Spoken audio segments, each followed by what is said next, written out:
திமுகவினுடைய திராவிட மாடல் ஆட்சியில மின் கட்டண உயர்வு, பஸ் கட்டண உயர்வு, சொத்து வரி உயர்வு அப்படின்னு சொல்லி எல்லாம் பன்மடங்கு அதிகரித்து விட்டன. சோ அந்த குடும்ப சுமையை ஈடுகட்டுவதற்காக ஒவ்வொரு குடும்பத்துக்கும் உதவி தொகையாக 10,000 ரூபாய் வழங்கப்படும் என்று எடப்பாடி பழனிசாமி அறிவித்திருக்கிறார். அனைத்து இந்திய அண்ணா திராவிட முன்னேற்ற கழக ஆட்சி அமைந்தவுடன் ஒவ்வொரு குடும்பத்திற்கும் கருணை தொகையாக 10,000 ரூபாய் வழங்கப்படும்.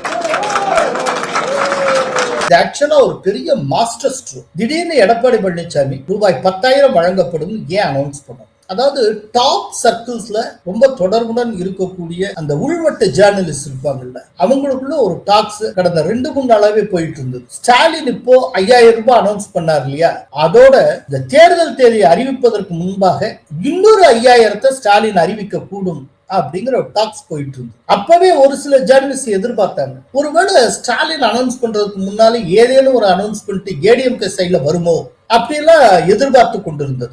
திடீர்னு பார்த்தா அதிரடியா ஒரு அறிவிப்பு. இது ஒரு மிகச் சிறப்பான அறிவிப்பு, ஒரு வெற்றிக்கான பாதை திறந்து இருக்கிறது. ஆனால் இந்த அறிவிக்கப்பட்ட வாக்குறுதிகளை அதிமுகவும் அதனுடைய கூட்டணி கட்சிகளும் எந்த அளவுக்கு மக்கள்கிட்ட கொண்டு போய் சேர்க்கிறாங்க அப்படிங்கறத நாம பொறுத்து இருந்து பார்க்கணும்.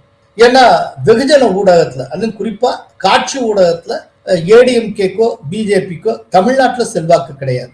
இந்த 2 கட்சிகளுமே சோசியல் மீடியாவை நம்பித்தான். சோசியல் மீடியா மூலமாகவும் மேடை பேச்சு போன்ற பரப்புரைகள் மூலமாகவும் எந்த அளவுக்கு இந்த வாக்குறுதியை ஏடிஎம்கேயும் சரி பிஜேபியும் சரி மற்ற தோழமை கட்சிகளும் மக்கள்கிட்ட கொண்டு போய் சேர்க்க போகிறார்கள் என்பதை பொறுத்து இதனுடைய வெற்றி அமையும்.